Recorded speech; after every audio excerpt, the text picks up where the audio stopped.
नमस्कार, मी गौरी सूर्यवंशी. एस मराठीमध्ये आपलं स्वागत. वळूया आजच्या बातमीकडे. सोलापूर जिल्ह्यातील माळशिरस विधानसभा मतदारसंघातील मार्कडवाडी गावातील ग्रामस्थांनी पुन्हा निवडणूक घेण्याची मागणी केली आहे.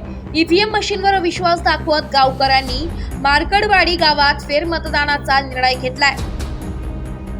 मार्कडवाडीतील गावकऱ्यांनी आज बॅलेट पेपरवर मतदान करण्याचा निर्णय घेतला होता, पण पोलीस प्रशासनाने बॅलेट पेपरवर मतदान करण्यास परवानगी दिली नाहीये.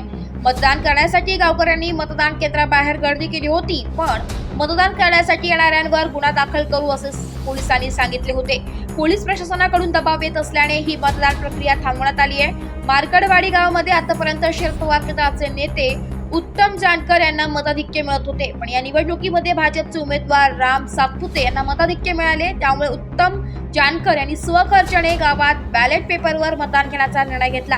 गावामध्ये मतदानासाठी 5 बूथ तयार करण्यात आले होते. आज सकाळपासूनच या मतदान प्रक्रियेला सुरुवात झाली, पण मतदान प्रक्रियेला पोलिसांनी परवानगी दिली नाही. मार्कडवाडी गावामध्ये पोलिसांचा कडक बंदोबस्त देखील तैनात करण्यात आला होता. तसेच जमावबंदीचे आदेश देखील जारी करण्यात आले. मतदान करण्यासाठी गावकऱ्यांनी यायला सुरुवात केली होती, पण जर एकही मतदान झालं तर कारवाई करू आणि गुन्हे दाखल करू असे पोलिसांनी गावकऱ्यांना सांगितले.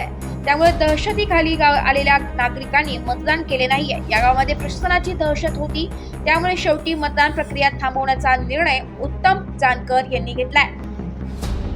Bureau report, S Marathi news, Solapur. अशाच नवीन ताज्या घडामोडी जाणून घेण्यासाठी आमच्या एस मराठी न्यूज चॅनलला लाईक करा, शेअर करा, सबस्क्राईब करा आणि बेल आयकॉनला क्लिक करायला विसरू नका.